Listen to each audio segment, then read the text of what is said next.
Exodus and shadows. The grand assembly hall of the Galactic Concord shimmered under the light of 3 artificial suns.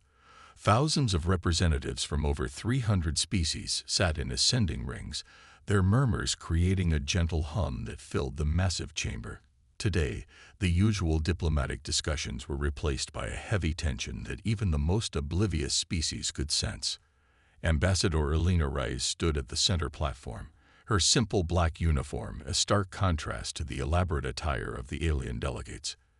At 53, she carried herself with the quiet confidence of someone who had spent decades navigating the treacherous waters of interstellar politics. Her dark hair was streaked with silver, and her eyes held a resolve that made several delegates shift uncomfortably. "Esteemed members of the Concord," she began, her voice clear and unwavering. "For 73 Earth years, humanity has participated in this grand experiment. We have traded, shared knowledge, and abided by the regulations set before us." She paused, her gaze sweeping across the chamber. "Even when those regulations systematically stunted our growth." The Vorathi delegation chittered nervously, their translucent appendages fluttering.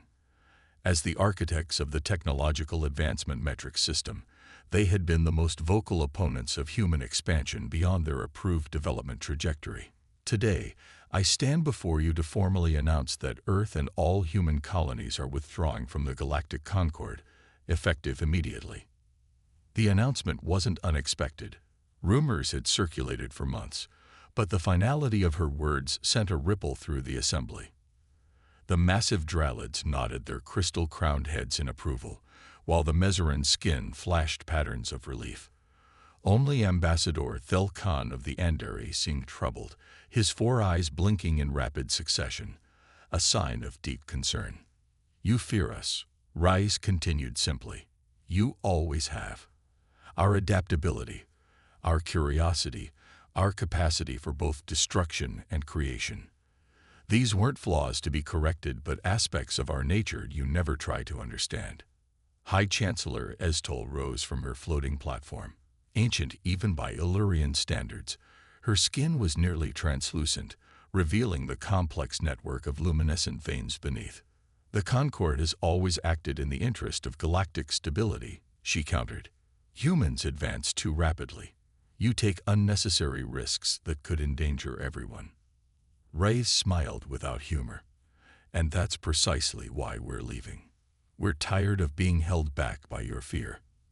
"You'll lose the protection of the Concord," warned a bulky Torvan representative, his metallic scales gleaming under the artificial light. "The trade networks, the technology exchanges." "What technology exchanges?" Rise asked sharply. "You've denied us access to half of your advancements, claiming we weren't psychologically prepared. We've contributed more than we've received." The truth hung in the air like a physical presence. Many delegates avoided her gaze. "The motion has been registered," High Chancellor Estol announced formally. "Earth and human territories are no longer under Concord protection or bound by Concord law." Reyes nodded once. She turned to leave but paused at the edge of the platform. Looking back over her shoulder, she delivered her final words to the Concord. "You'll miss us when the darkness comes." Outside the chamber, Captain Maya Chen waited, her expression grim. "It's done?" she asked. "It's done," Rice confirmed, removing her ambassador's insignia and pocketing it. "Set course for Earth." As their ship pulled away from the massive Concord station, Rice watched the structure grow smaller through the viewport. 73 years of diplomacy, hope, and frustration ended today. "They think they're safer without us," Chen said quietly. Rice shook her head. "The galaxy is changing. Something's stirring beyond the outer rim. Our deep space probes detected anomalies the Concord refuses to investigate. They ignore anything that doesn't align with their comfortable view of reality." "So what now, Ambassador?" Reyes turned away from the viewport, her expression resolute. "Now we prepare. Without their restrictions, without their fears limiting us, humanity will forge its own path among the stars." As their ship jumped to faster-than-light travel, News of humanity's departure spread across Concord space. In ornate towers and remote outposts, alien leaders raised glasses in celebration. Only Thel Khan of the Andari returned to his quarters in silence, troubled by Raiza's final warning, and what it might mean for a galaxy without humans by their side. 5 years passed since humans left the Concord. The galaxy adjusted. Trade routes were redrawn, diplomatic channels closed, and some Concord members even removed Earth from their star charts, as if humanity had never existed. High Chancellor Estal sat in her private meditation chamber aboard the Concord station. Reports from the outer systems filled her holographic displays. Strange energy signatures, missing ships, silent colonies. Probably nothing, she told herself. The Concord had existed for 12,000 years. They had seen everything. Her communication panel pulsed with an emergency signal. High Chancellor, the voice belonged to Admiral Vexnar of Border Security. We've made contact with something. You need to see this. The screen changed. Estal's breath caught. A massive vessel hung in space, like no design she had ever seen. All sharp angles and strange protrusions, it was at least 30 times larger than the largest Concord dreadnought. They're broadcasting on all frequencies, Vexnar said. The image changed again. Estal fought the urge to recoil. The creatures stood nearly 4 meters tall, their bodies resembling crystalline structures with pulsating cores of dark energy. Where faces should be, they had only swirling vortices of something that didn't reflect light so much as consume it. We are the void, the translation came through, the voice flat and emotionless. Your existence is inefficient. Your resources will be optimized. Resistance is illogical. Have you attempted diplomatic protocols? Estal asked. Yes, Vexnar's voice shook. They obliterated our diplomatic vessel when we attempted to establish formal communication parameters. Within days, reports flooded in from across Concord space. Outer colonies fell silent. Refugee ships arrived at Central Worlds with terrifying stories. The void didn't just conquer, they consumed. Planets were left as hollow shells, stripped of resources, atmosphere, and life. They moved with methodical precision, each world falling faster than the last. The Concord called an emergency session. The great chamber that had once been filled with measured discourse now echoed with panicked voices. They destroyed 4 Mezeran systems in 3 days. Our defense fleet was wiped out near the Corellian Gap. They're advancing toward the central systems. Ambassador Thelkon stood shakily. Age had not been kind to him in the 5 years since humans left. We must contact Earth, he said. The chamber fell silent. Humans were always better at fighting than we were, he continued. We need them. High Chancellor Estal shook her head. Impossible.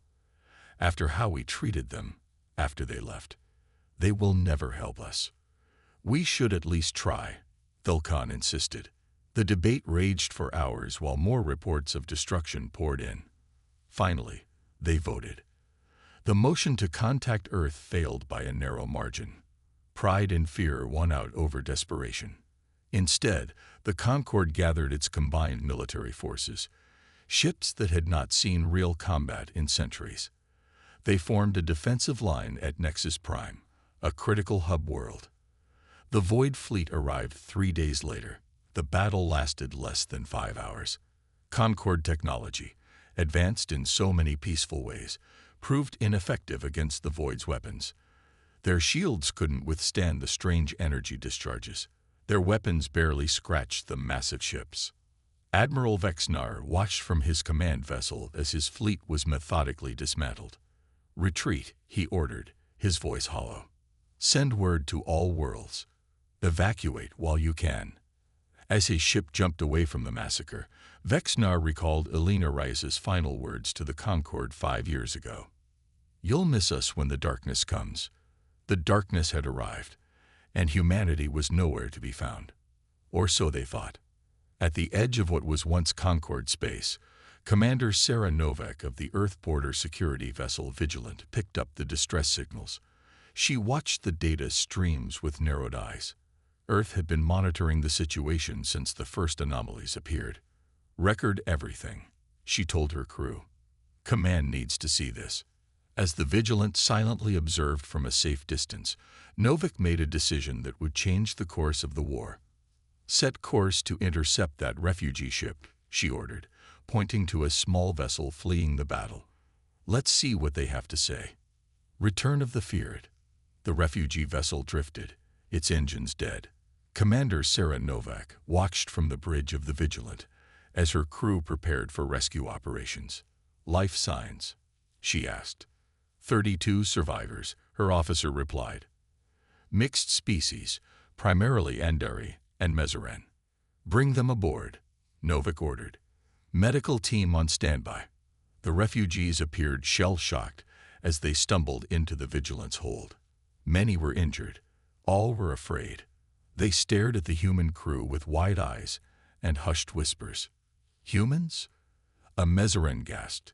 "We thought you had disappeared." Novak spotted a young Andari male helping an elderly female. Something about his features seemed familiar. "You," she called. "What's your name?" "Kelfan," he answered, "son of Ambassador Thelkan." Novak's eyes widened. Thelkan had been one of the few Concord members who respected humans. "Your father?" Kelfan looked down. "Stay behind to help evacuate Nexus Prime. I don't know if he survived."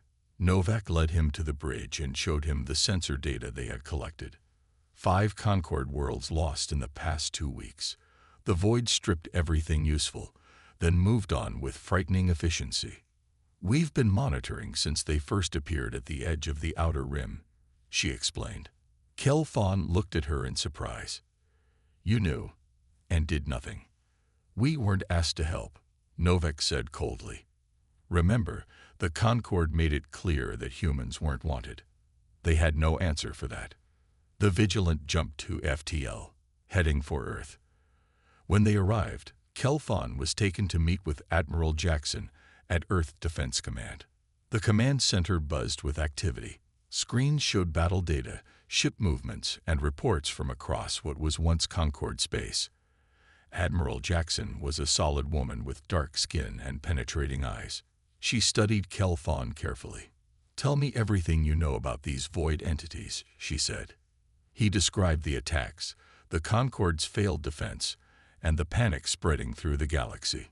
"The Concord is considering mass evacuation to the outer reaches," he finished. "They have no way to fight back." Jackson exchanged looks with her officers. "The question," she said quietly, "is whether Earth should get involved at all." The room fell silent. "Billions will die without help," Kelfan protested. "Billions who stood by while the Concord treated humans like dangerous children," a woman pointed out. "Director Hayes of Intelligence, why should we risk human lives for them?" The debate spread through the room. Some argued for isolation. Earth could defend itself. Others pushed for limited aid to friendly species like the Andari. Commander Novak stood. "With respect, Admiral," she addressed Jackson. "I've seen what the Void does. If they finish with Concord space, they'll come for us next. Better to fight them there than here." Jackson nodded slowly. "There's also the matter of the technologies we've developed since leaving the Concord." Kelfan looked confused. "What technologies?" Jackson smiled grimly. "The Concord restricted human weapons research, called us too aggressive, too dangerous, so we did it quietly." She pressed a button. A hologram appeared, showing ships unlike anything Kelfan had seen. Sleek, predatory vessels with weapon systems the Concord had forbidden. "We've been preparing," Jackson said. "Not for the Void specifically, but for something." Rise always said the galaxy was more dangerous than the Concord admitted. The meeting ended with a vote. Earth would help, but on human terms. Novak was ordered to return to Border Patrol with Kelfan as her advisor. Their mission: gather intelligence on Void movements and rescue who they could. As they prepared to leave, Kelfan asked Novak, "Why are you helping us?" After how the Concord treated humans. Novak checked her weapons. Because that's what humans do. We fight for those who can't fight for themselves. She paused, even when they don't deserve it. The Vigilant launched again, heading back toward danger. Behind them, Earth's hidden fleet began to mobilize.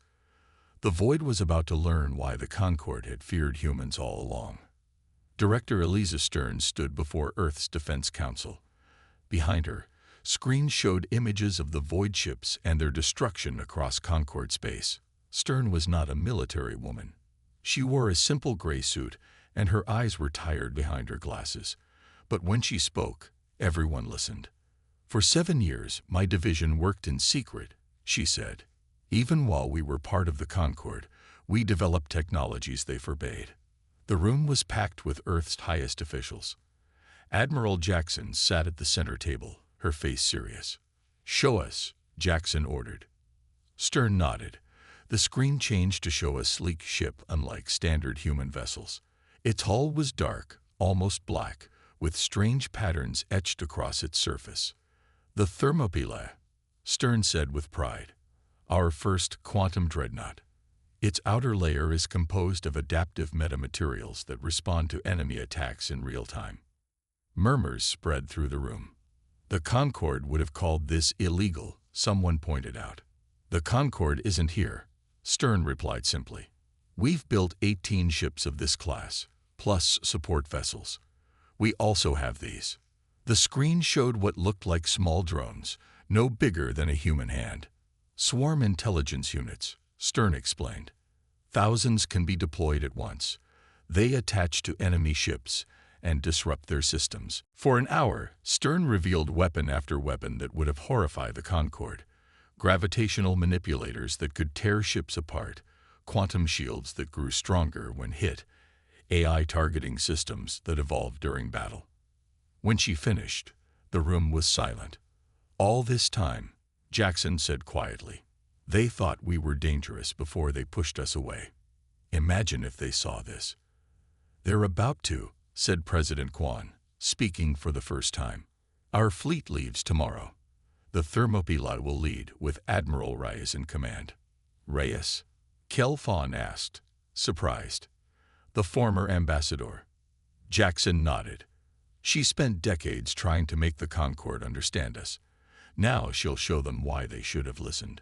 The Void fleet surrounded the Andari homeworld. Their massive ships formed a ring around the planet, methodically deploying harvester vessels to strip the world of its resources. The last Concorde defense ships had been destroyed hours ago. In the Andari High Council chamber, Ambassador Thelkan watched the end approach.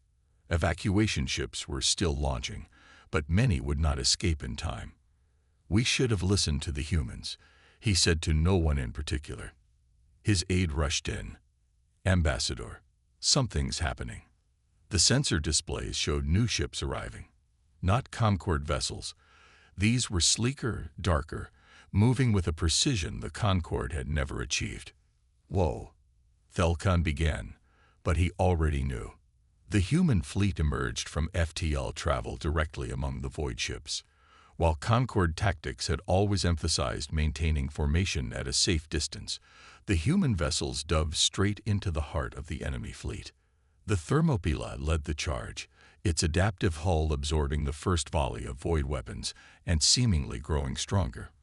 From its launch bays poured thousands of tiny drones that swarmed across the Void ships like insects, finding access points and disrupting systems. Smaller human vessels darted between the massive Void ships with impossible agility, firing weapons that bent space itself, creating localized gravitational singularities that tore chunks from the enemy vessels. On the bridge of the Thermopylae, Admiral Elena Reyes, once Earth's ambassador to the Concorde, watched the battle unfold with grim satisfaction. "Target their command vessel," she ordered. "Deploy the quantum disruptors." The massive human dreadnought turned its main weapon toward the largest Void ship. A beam of energy that seemed to phase in and out of reality struck the Void vessel. For a moment, nothing happened. Then, the crystalline structure of the ship began to fall apart, as if reality itself was rejecting its existence. Within 2 hours, the Void fleet was in retreat, leaving behind the partially harvested Andari world and the wreckage of their destroyed ships. In the following weeks, the pattern repeated across Concord space. The human fleet moved from system to system, driving back the void with technologies the Concord had feared humans might one day develop. 3 months after the battle for the Andari homeworld, representatives from the Concord requested a meeting with Earth's leadership. This time, they came to Earth. High Chancellor Estel, looking far older than when Reyes had last seen her, stood before Earth's council. "We were wrong," she admitted, her voice carrying across the chamber. "We feared your potential for destruction so much that we failed to see your capacity for protection." President Quan nodded. "Fear is a poor foundation for friendship, Chancellor." "We are not asking to return to what was," Estel clarified. "The Concord must change. We would like to propose a new arrangement, an alliance of equals, where your innovation is valued rather than restrained." Admiral Reyes, standing at attention near the wall, caught Thelkan's eye. The Andari ambassador gave her a small nod of acknowledgement. "The terms would need to be discussed," Quan said, "but Earth is open to a new relationship with the galaxy." As the formal discussions began, Reyes slipped out of the chamber. She found Thelkan waiting in the antechamber. "You warned us," the old Andari said simply. "You said we would miss you when the darkness came." Reyes smiled slightly. "I hoped I would be wrong." "The Concord will never be the same," Thelkan observed. "Many of our oldest traditions will change." "Change isn't always bad," Reyes replied. "Sometimes it's necessary for survival." "The other species still fear you," he admitted, "but now they also respect you. And perhaps in time, they will truly understand you." Reyes looked out the window at the stars above. "That's all we ever wanted." The day humanity left the Council, the galaxy learned to fear what might come without them. The day humanity returned, the galaxy learned something more valuable. Sometimes, what you fear is exactly what you need.